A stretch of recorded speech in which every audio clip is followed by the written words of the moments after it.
别自作多情了。Halo para pecinta film Donghua dimanapun kalian berada. Kembali lagi bersama gua di DC Movie. Gimana kabar kalian? Tentunya sehat-sehat kan? Jangan lupa perbanyak minum air putihnya sob, karena menyehatkan loh. Tanpa banyak basa-basi lagi, yuk langsung saja ke alur ceritanya. Ke intronya maksudnya. Hehe.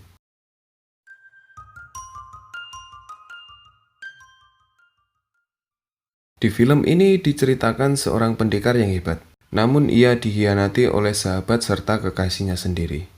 Sampai akhirnya, ia kembali berinkarnasi menjadi seorang bocah lemah yang terlahir tanpa seorang bapak. Langsung saja sob, inilah Martial Master. Cerita diawali dengan pemuda bernama Qin Chen, yang berhasil dimanfaatkan oleh sahabat dan kekasihnya untuk membangun kekaisaran Tianyuan. Dan bangsatnya, mereka berdua ternyata berkhianat dan bersekongkol untuk membunuhnya.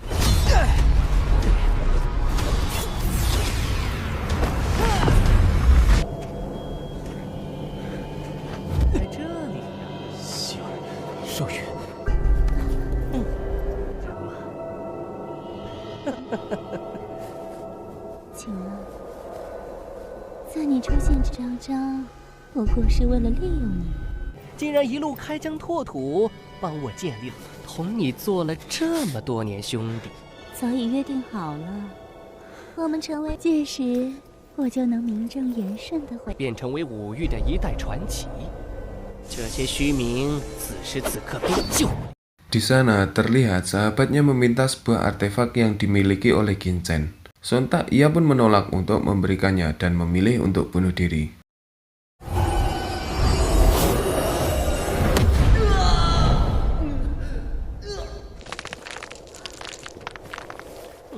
Kemudian ia berinkarnasi menjadi seorang pemuda di 300 sesudahnya. Qin Chen terbangun dan mendapati ia yang sedang terluka habis gelut bersama temannya. Direinkarnasi di zaman kekaisaran yang Qin Chen bangun sendiri, ternyata di sana kekaisarannya sudah banyak menguasai wilayah. Qin Chen terlahir kembali di keluarga Qin yang ada di Tianwu. 你都昏迷了3天3夜了，吓死娘亲！听到没有？孩儿知道了。 Diceritakan ibunya yang bernama Yuji, dahulu ia adalah kembang desa, yang dimana ia menjadi rebutan oleh para pangeran-pangeran dari berbagai kerajaan. Tetapi kecantikannya meredup akibat melahirkan anak yang tak berbapak. Akhirnya ia pun ingin diusir dari desanya, tapi untunglah sang kakek dari Qin Chen tetap mempertahankan untuk tetap tinggal di keluarga.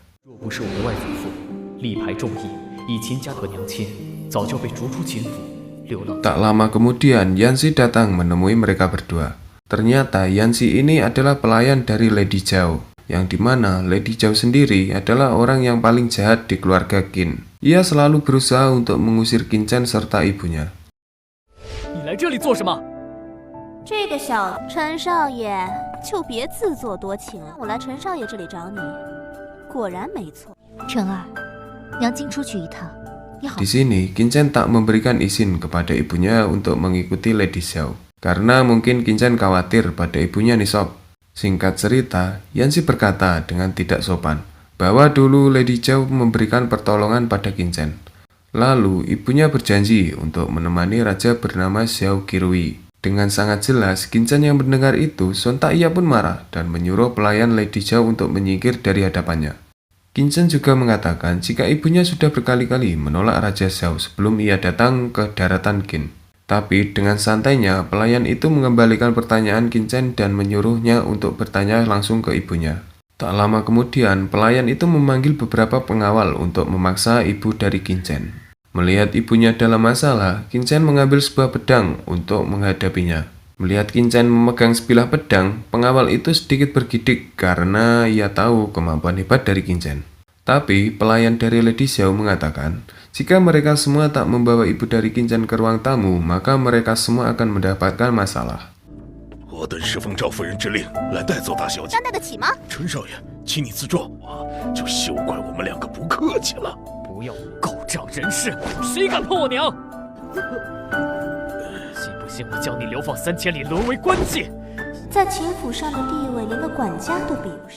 Tak lama kemudian, datanglah Lady Xiao dan Xiao Qirui. Ia mengatakan bahwa akan menghukum Qin Chen. Bukannya takut, Qin Chen malah meroasting mereka berdua. Dengan penuh amarah, Lady Xiao mengerahkan anak buahnya untuk menangkap ibu Qin Chen. Tapi tanpa disangka, Qin Chen berhasil membunuh salah satu anak buah dari Lady Xiao. Melihat kehebatan Qin Chen membuat mereka semua terkejut. Lalu, Lady Xiao menyuruh anak buahnya satu lagi untuk menghadapi Qin Chen. Tapi ujungnya ia pun lari kocar-kacir ketakutan. 飞龙刀法中有名的黄极刀的不容置信。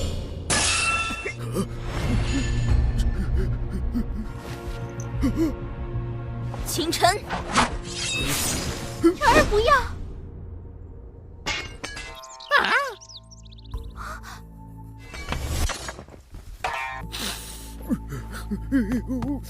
Melihat tindakan Qin Chen yang berani menantang Lady Xiao, ia pun semakin murka. Qin Chen juga memperingatkan pada Lady Xiao dan Xiao Qirui, si pria mesum, agar tak mendekati ibunya. Melihat perlakuan Qin Chen terhadap mereka berdua, Lady Xiao memanggil bawahannya, si Qin Hyong, untuk melaksanakan hukuman terhadap Qin Chen. Namun, Qin Chen sangat bersikukuh dengan pendiriannya. Jalan satu-satunya ialah pertarungan. 让我束手就擒。既然如此，恕老奴前越了。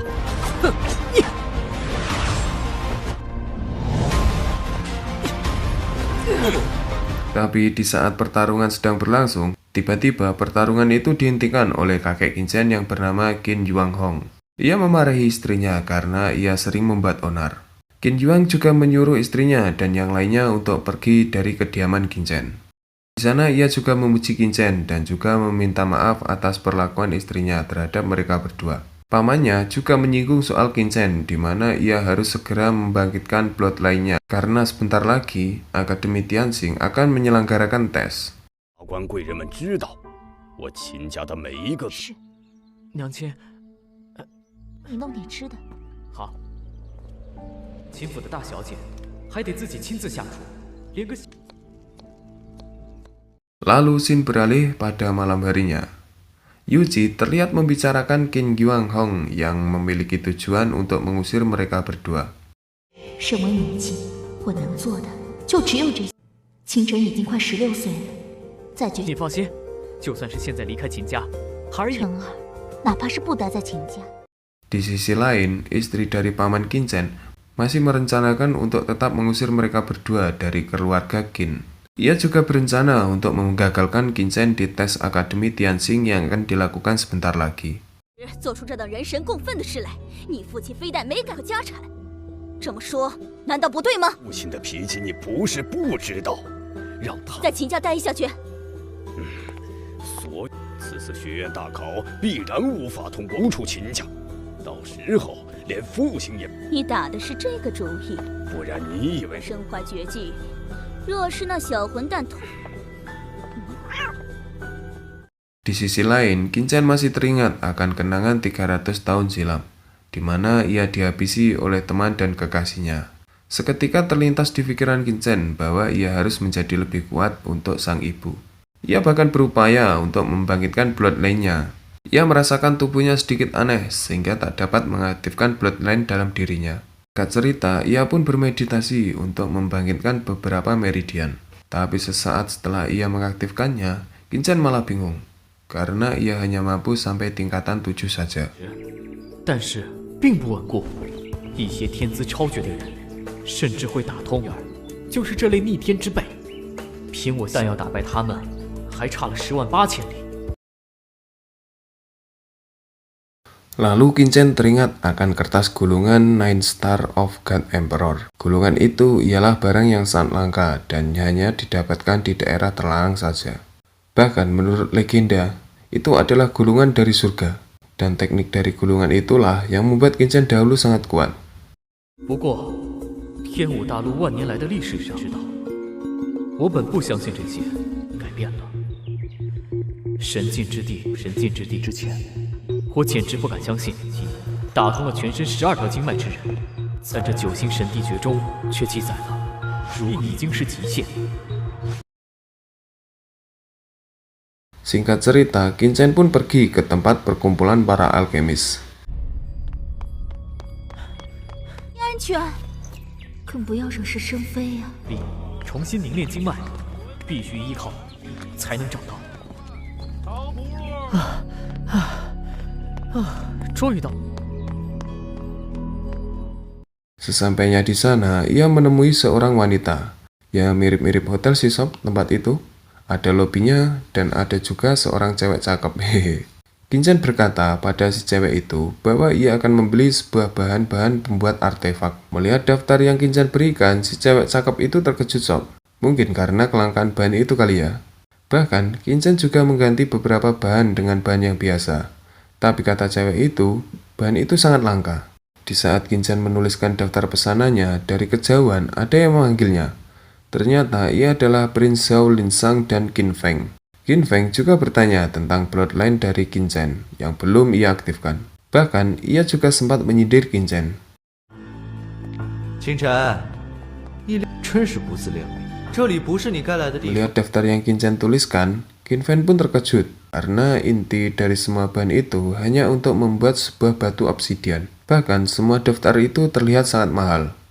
Qin Feng juga sempat pamer dengan batu obsidian yang ia miliki. Bahkan ia juga berkata jika batu itu didapatkan oleh ayahnya dengan menghabiskan 3000 koin silver.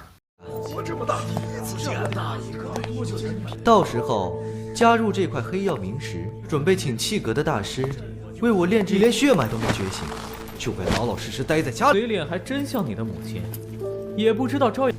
出来肆意招摇，简直丢我们秦家皮痒了是吗？这小子从小到大。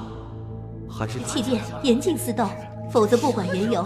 Di saat perdebatan semakin memanas, tiba-tiba Grandmaster Liang Yu datang. Ternyata ia adalah orang di balik pembuatan semua artefak di sana yang sangat disegani. Tak menyia-nyiakan kesempatan, Qin Feng langsung memintanya untuk membuatkan pedang dengan batu obsidian yang ia miliki. 同时自带寒冰属性，净水寒可以增加利剑的锋。家父说了，这次炼制不论成败。 好。 Sampai sini dulu ya sob alurnya. Kita sambung lagi di next episode. Dan jangan lupa like, share, dan subscribe jika kalian menyukai video ini. See you next episode. Bye-bye.